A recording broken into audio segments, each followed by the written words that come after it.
नमस्कार दर्शक बंधु आज हेउछि मार्च मास 15 तारिख शनिवार। आज दिन जकर 20टी गुरुत्वपूर्ण खबर उपरे आसंतु नजर पकाइबा। ता पूर्वरु आपण मानक भल पाइबा स्वरूप गोटे गोटे लाइक एवं सब्सक्राइब निश्चय करिवे। तेबे चलंतु संपूर्ण खबर उपरे नजर पकाइबा। आजिर प्रथम खबर होली पई कटकवासी को तागिद। होली सुरक्षा को दृष्टि रखी व्यापक व्यवस्था करा जायछि। होली पई कटक सहर रे मुतयन हेबे 22 प्लाटून पुलिस।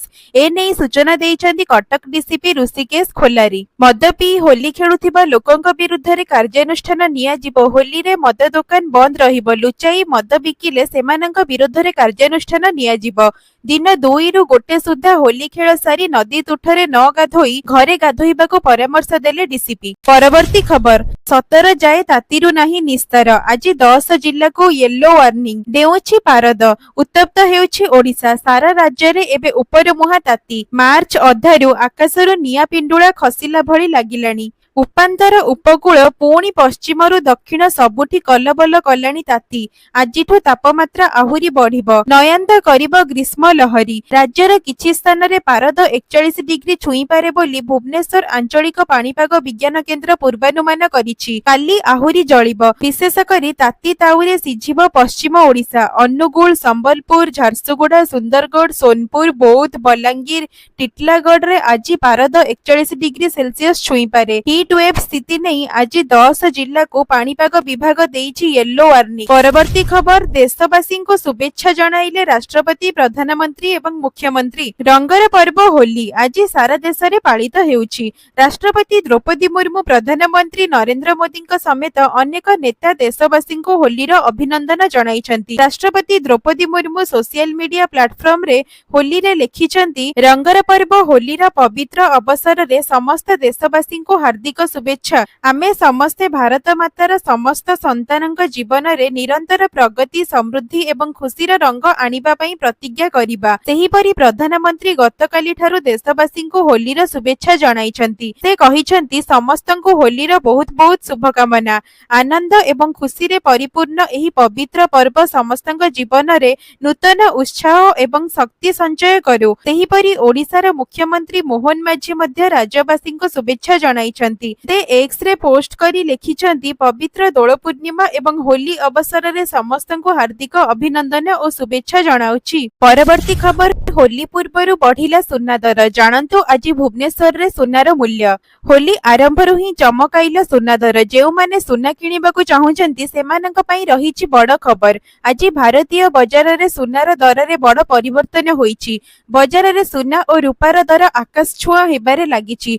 भुवनेश्वर रे प्रमुख शोरूम गुड़िकरे आज 24 कैरेट सुना दर 10 ग्राम पिछा 88,580 टंका पहुंची। सेही भली 22 कैरेट सुनार दर 10 ग्राम पिछा 81,200 टंका होईछि। गतकाली तुलन रे सुना दर आज 550 टंका 600 टंका वृद्धि घटिछि। परवर्ती खबर होली पाई सीबीएसई रो बड़ घोषणा। मार्च 15 रे थिबा परीक्षा परे देई परिबे छात्र छात्री। केंद्रीय माध्यमिक शिक्षा बोर्ड सीबीएसई परीक्षा को नै एक बड़ घोषणा करिछि। मार्च 15 रे हेबाकु थिबा परीक्षा संपर्क रे एक बड़ अपडेट देइछि। छात्र छात्री माने एही अपडेट सीबीएसई पक्षरु होली रो उपहार बोली विवेचना करूछन्ति। प्रकृत रे होली परे मार्च 15 रे हेबाकु थिबा परीक्षा को नै चिंतित थिबा छात्र छात्री माननकु सीबीएसई एक बड़ आश्वस्ति देइछि।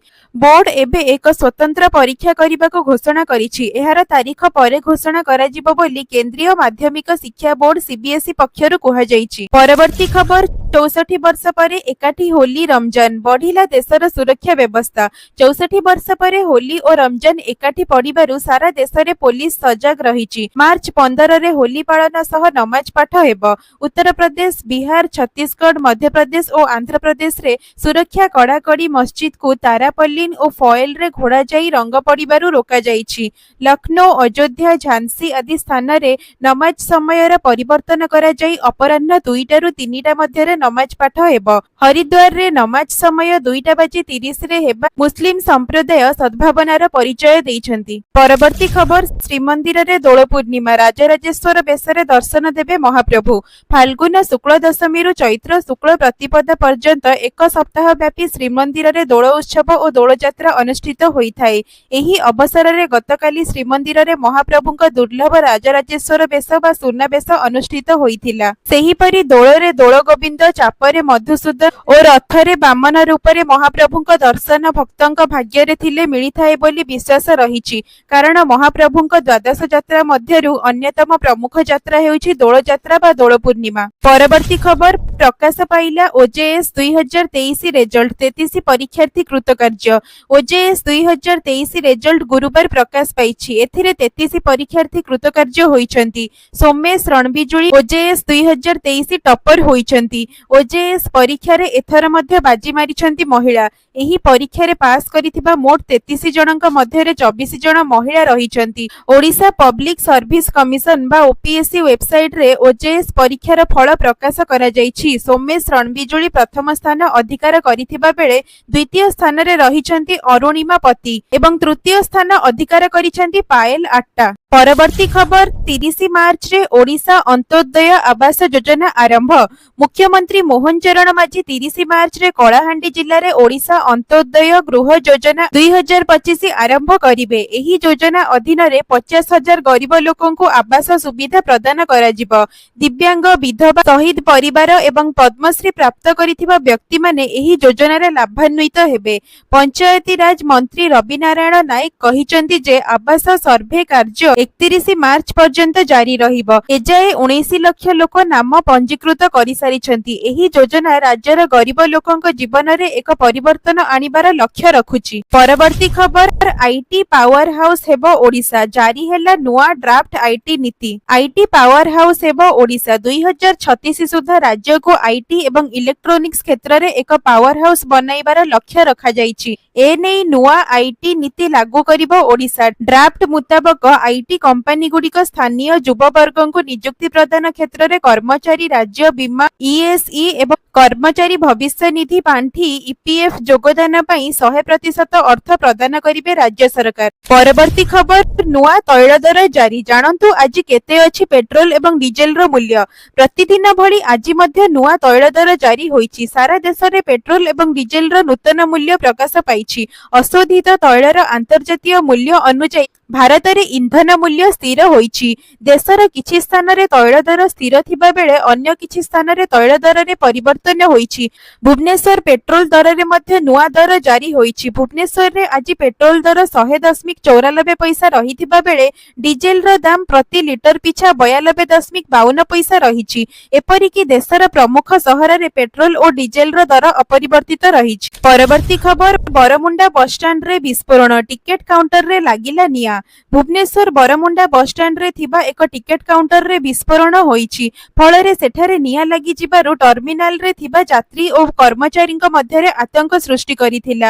ସୂଚନା ଅନୁଯାୟୀ ବିଶାଖାପାଟଣା, ହାଇଦ୍ରାବାଦ ଏବଂ ବିଜୟୱାଡା ପାଇଁ ଟିକେଟ ବୁକ୍ ହେଉଥିବା ଡଲଫିନ ବସ୍ କାଉଣ୍ଟରରେ ନିଆଁ ଲାଗିଥିଲା। ଅନେକ ଯାତ୍ରୀ ସନ୍ଦେହ କରୁଥିଲେ ଯେ ବୋମା ବିସ୍ଫୋରଣ ଯୋଗୁଁ ଅଗ୍ନିକାଣ୍ଡ ଘଟିଛି, କିନ୍ତୁ ଟିକେଟ କାଉଣ୍ଟରର କର୍ମଚାରୀ ସ୍ପଷ୍ଟ କରିଛନ୍ତି ଯେ କାଉଣ୍ଟରରେ ଏକ ବ୍ୟାଟେରୀ ବିସ୍ଫୋରଣ ହୋଇଥିଲା, ଯେଉଁଥିପାଇଁ ନିଆଁ ଟିକେଟ କାଉଣ୍ଟରରେ ଲାଗିଯାଇଥିଲା। ପରବର୍ତ୍ତୀ ଖବର ଭାରତର ସ୍ପେସ୍ ଡକିଂ ପରୀକ୍ଷାରେ ସଫଳ ଇସ୍ରୋ।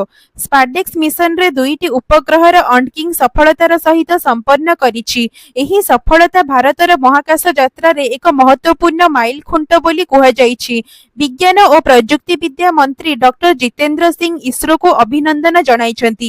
ଏହି ସଫଳତା ଭାରତକୁ ଯୁକ୍ତରାଷ୍ଟ୍ର, ରୁଷ ଓ ଚୀନ ପରେ ଚତୁର୍ଥ ଦେଶ ଭାବରେ ଏହି ପ୍ରଯୁକ୍ତିରେ ପାରଙ୍ଗମ କରିଛି। ପରବର୍ତ୍ତୀ ଖବର ମହିଳା ପ୍ରିମିୟର ଲିଗ୍ 2025 ଫାଇନାଲରେ ଦିଲ୍ଲୀ କ୍ୟାପିଟାଲ ଏବଂ ମୁମ୍ବାଇ ଇଣ୍ଡିଆନ୍ସ। ଚଳିତ ବର୍ଷ ମହିଳା ପ୍ରିମିୟର ଲିଗ୍ ଫାଇନାଲରେ ଦୁଇ ପ୍ରମୁଖ ପ୍ରତିଦ୍ୱନ୍ଦ୍ୱୀ ଦିଲ୍ଲୀ କ୍ୟାପିଟାଲ ଓ ମୁମ୍ବାଇ ଇଣ୍ଡିଆନ୍ସ ପରସ୍ପରକୁ ଭେଟିବେ।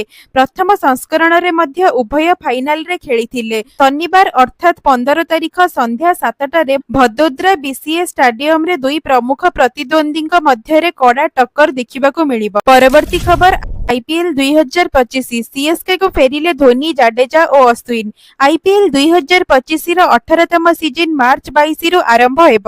ଏଥର ମେଗା ନିଲାମ ପରେ ସମସ୍ତ 10ଟି ଦଳ ନୂଆ ରୂପରେ ଦେଖାଯିବେ। ସିଏସ୍କେ ପାଇଁ ଏହି ସିଜିନ ବିଶେଷ ହେବ, କାରଣ ଭାରତୀୟ କ୍ରିକେଟର 3 କିମ୍ବଦନ୍ତୀ ଖେଳାଳି ଏମ୍ଏସ୍ ଧୋନି, ରବୀନ୍ଦ୍ର ଜାଡେଜା ଏବଂ ଆର୍ ଅଶ୍ୱିନ 10 ବର୍ଷ ପରେ ପୁଣି ଏକାଠି ହେବେ। ଏହି 3 ଜଣ 2015ରେ ମ୍ୟାଚ୍ ଫିକ୍ସିଂ ଅଭିଯୋଗ ଯୋଗୁଁ ସିଏସ୍କେ ଠାରୁ ଅଲଗା ହୋଇଥିଲେ। ଧୋନି ଓ ଜାଡେଜା ସିଏସ୍କେ କୁ ଫେରିଥିଲେ, କିନ୍ତୁ ଅଶ୍ୱିନ ପଞ୍ଜାବ, ଦିଲ୍ଲୀ ଓ ଆର୍ଆର୍ଆର୍ରେ ଖେଳିଥିଲେ। ଏବେ ତିନି ଜଣ ପୁଣି ହଳଦିଆ ଜର୍ସିରେ ଏକାଠି ହେବେ। ପରବର୍ତ୍ତୀ ଖବର, ଫେରୁଛି ସାହାରା ଟଙ୍କା, ନିବେଶକଙ୍କ ପାଇଁ ଖୁସି ଖବର। ସାହାରା ଇଣ୍ଡିଆରେ ନିବେଶ କରିଥିବା ନିବେଶକଙ୍କ ପାଇଁ ଆସିଛି ଏକ ବଡ଼ ଖବର। ଏହି ନିବେଶ କମ୍ପାନୀରେ ନିବେଶ କରିଥିବା ବ୍ୟକ୍ତିଙ୍କୁ ଖୁବ୍ ଶୀଘ୍ର ଟଙ୍କା ମିଳିବାକୁ ଯାଉଛି। ପୂର୍ବରୁ କିଛି ନିବେଶକଙ୍କୁ ଟଙ୍କା ମିଳିଥିବା ବେଳେ ଏବେ ଆଉ କିଛି ନିବେଶକଙ୍କୁ ମିଳିବାକୁ ଯାଉଛି ସାହାରା ଟଙ୍କା। ନୂଆ ଲିଷ୍ଟ ଜାରି କରାଯାଇଥିବା ନେଇ ସୂଚନା ମିଳିଛି। ସାହାରା ଇଣ୍ଡିଆର ରିଫଣ୍ଡ ପୋର୍ଟାଲ ଲିଷ୍ଟରେ ଆପଣଙ୍କ ନାମ ଅଛି କି ନାହିଁ ତାହା ଯାଞ୍ଚ କରନ୍ତୁ। ଯଦି ଆପଣ ମଧ୍ୟ ରିଫଣ୍ଡ ପାଇବାକୁ ଆବେଦନ କରିଥିଲେ ତେବେ ଆପଣଙ୍କୁ ଏହାର ଅଫିସିଆଲ ୱେବସାଇଟ ଭିଜିଟ୍ କରିବାକୁ ହେବ। ପରବର୍ତ୍ତୀ ଖବର, ପୁଣି ଘାରିଲାଣି ଭଣ୍ଡ ସାରଥୀଙ୍କ ମୋହ, ଚାଲିଛି ପୂଜାର୍ଚ୍ଚନା ସତ୍ସଙ୍ଗ। ହଟୁନି ଭଣ୍ଡ ସାରଥୀ ମୋହ, ଏବେ ବି ମା ମାନ୍ୟବରଙ୍କ ମାୟାରେ ବାୟା ଭକ୍ତ। ଚାଲିଛି ପୂଜାର୍ଚ୍ଚନା ଶତଶ ସତ୍ସଙ୍ଗ। ସାରଥୀ ପ୍ରେମରେ ବିଭୋର ହୋଇଯାଉଛନ୍ତି ଭକ୍ତ। ନାଚି ନାଚି କରୁଛନ୍ତି ଭଜନ କୀର୍ତ୍ତନ। ଦୋଳ ପୂର୍ଣ୍ଣିମାରେ ରାଜଧାନୀ ଭୁବନେଶ୍ୱର ଓ ଜୟପୁରରେ ଏଭଳି କିଛି ଆଶ୍ଚର୍ଯ୍ୟ କଲା ଭଳି ଦୃଶ୍ୟ ଦେଖିବାକୁ ମିଳିଛି। କିଛି ଅନୁଗତ ଦୋଳ ପୂର୍ଣ୍ଣିମା ଅବସରରେ ଭଣ୍ଡ ବାବା ସାରଥୀଙ୍କ ଲାଗି ସତ୍ସଙ୍ଗ ଆୟୋଜନ କରିଛନ୍ତି। ତା ପୁଣି ମହାପ୍ରଭୁ ଶ୍ରୀ ଜଗନ୍ନାଥଙ୍କ ପ୍ରତିମା ପାଖରେ ସାରଥୀ ଓରଫ ସନ୍ତୋଷ ରାଉଳଙ୍କ ଫଟୋ ରଖି ପୂଜା କରିଥିବା ଦେଖାଯାଉଛି। ରାଜଧାନୀର କାର୍ଗିଲ ବସ୍ତିରେ ଏହି ଘଟଣା ଦେଖିବାକୁ ମିଳିଛି।